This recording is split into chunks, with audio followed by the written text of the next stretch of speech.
What's up everyone? Just received the new Hot Toys Batman Begins Batman in the mail. Just wanted to give my quick overall thoughts. Um, so, got a lot of stuff going on right now. Don't have time to do anything, any kind of long extensive video, but since this just came out, I'm not seeing many other reviews up of it yet.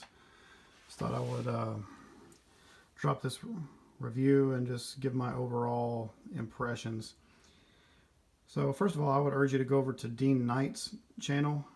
It's a DEANKNIGHT, Dean Knight. Look at his Batman Begins videos, and he talks about how crappy Hot Toys have treated Batman Begins. They've done great on the Dark Knight figures themselves, but when it comes to Batman Begins, they've not given us their best work, and unfortunately that continues here. Now, I never really noticed that until I started watching Dean's videos on the subject. My favorite figure is still the quarter scale Batman Begins figure from Hot Toys, but that's also knowing that it has some imperfections and shortcomings, and this one does as well. I mean, overall it looks pretty good on the shelf, but one thing so I'm in a dark room, so this is just a light from off my phone, but I don't know why they did this, but look how dark and glossy the outfit is, as opposed to, it's supposed to be more of a kind of a gray rustic kind of look. If you look at stills from the movie, and you even look at like at the Takara 6 scale Batman, which I should have brought out for comparison if I had thought of it, but it's not supposed to look that glossy. It's supposed to be a little bit like a little bit lighter, but then have some gloss on the gauntlets and stuff like that. And then of course we all know about how Hot Toys always misses the mark on these cape clips. It should be further down here in front of the cowl instead of out here. One thing they did do this time at least is he comes with the cape already on him, so you don't have to try to fool with lining up the pegs and the holes and getting that all taken care of. It's already done for you. Also, and I want this to be kind of a compare and contrast with the 2011 ToyFair's version. I bought that brand new when it first came out, and actually sold that a few months ago, knowing that I'd be getting this figure. And so that 2011 ToyFair's version was, I think, about $220, and might have even been $235 from Sideshow. And so this one's a little bit more. I forget what the exact retail is. I think the retail is closer to $250. I got this guy for a little bit less than that. I think I got him, after some reward points and things like that were applied, I got this guy for $220 after shipping. So I'm glad that's all I paid, because honestly the quality doesn't justify anything above that. In fact, it doesn't even really justify that. I mean, I guess it's better in some ways than the 2011 version, but it's like I'm not getting this glossy black that they've done on the outfit. But the articulation's a little bit better. He holds stances, especially like in his arms. He can hold his arms up in poses better. The ankles are better. So many of you remember the ankle joints. My figure from 2011 never had that, but many of you who did have that figure did have that issue with the broken ankle pegs. I assume this is fixed here. I just felt around with it for a few seconds, but the ankles feel fine. The stand is much better. You just had like the really basic little black plate stand that came with the 2011 version. So this one you have the Batman Begins logo, so it's pretty nice. It's of course it's got the sturdier post. Really like the box too. If you look at that, the Batman Begins logo, and of course the 2011 version just had a picture of just the bungee gear kind of on the front of it. It just looked kind of dumb and tacky, but this has the Batman Begins. I don't know why it says Dark Knight Trilogy instead of just, could say Batman Begins, but at any rate, I really like the art box and the way that looks. And it does say Batman Begins back here.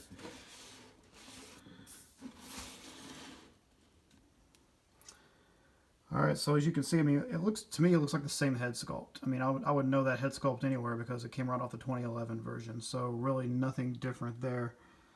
The hands are the same. This is the pose that I had my old one in. So I immediately, without even hardly thinking about it, just put those hands on him and stuck that batarang in his hand. I had him in a pose similar to this. Again, the articulation is a little bit better, so it's easier to get him into a crouching pose, but you know that could crease the suit long term, so you got to be careful about that.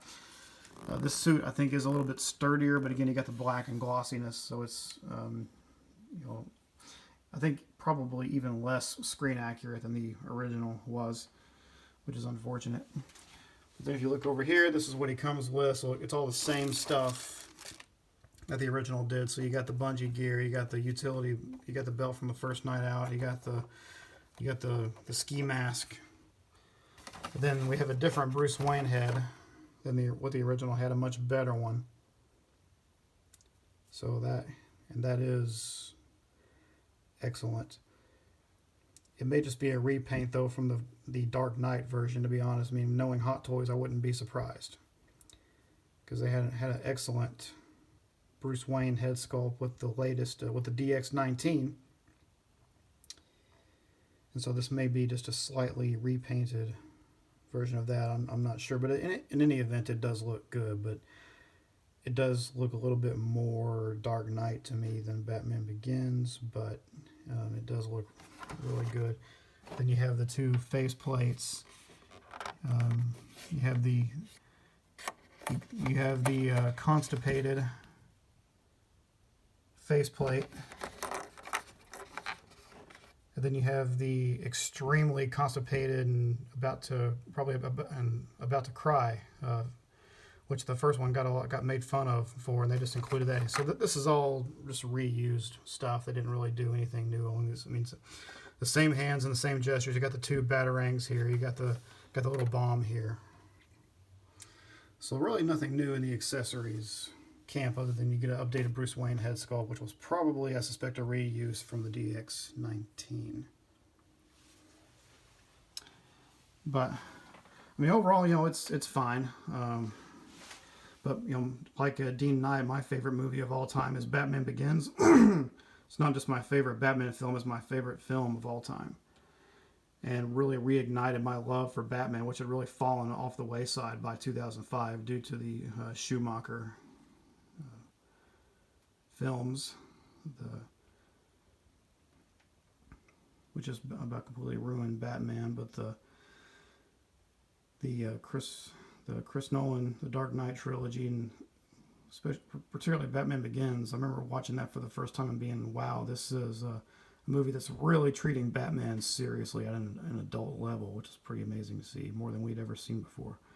But Hot Toys has not really taken this film seriously. They've only given us different versions of Batman, and even then, well, they did give us the Demon Batman and Scarecrow, and those aren't screen accurate either. But having said that, I'm not as angry about it as Dean is. I probably should be. I don't even know why I'm not, because I should be. But they have treated this film like crap. But their figures from the Dark Knight and the Dark Knight Rises are, for the most part, really good. And their figures from Batman Begins aren't necessarily bad, but bad for them. Bad by their standards. Doesn't stand up to their best work.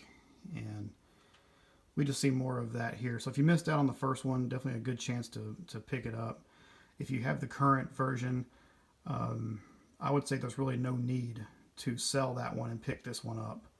In fact, I don't remember the suit being this dark and this glossy on that one. So if you have the old one and you don't have the ankle issues or any of the other typical pitfalls of that figure, if yours still looks fine, holds up fine, then there's really no reason to pick this one up unless you want to display one with the first night out bungee gear, and then you want to display the other one in his Batman getup.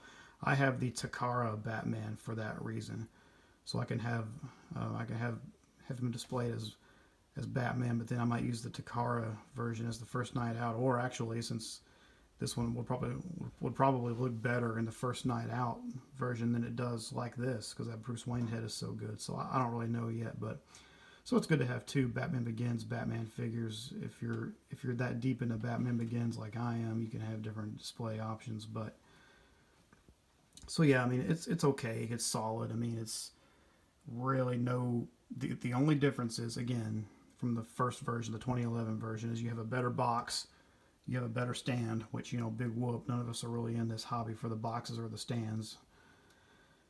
And better Bruce Wayne head sculpt. And then you have the suit that's redone that I assume is a little more, is more durable. I mean, it feels more durable.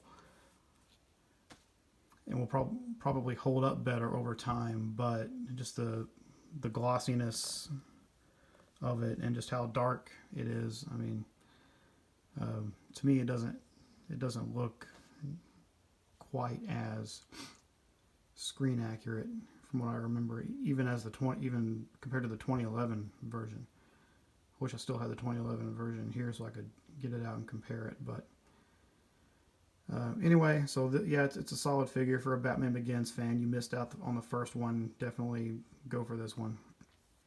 Or if you want to have one in the first Night Out gear, then the other one in the standard Batman gear. If you want two for that purpose, then yeah. But if you only want one and you already have the first one, there's really no reason to upgrade to this one. To be perfectly honest, unless you have that ankle issue. If you can get it at a discount like I did, that'd be another motivation to get it. But at $250 and then plus tax plus shipping, you're paying close to $300 for this thing. It's not worth it, not even close. So I hope this helps. Thank you all for watching. See you in the next one.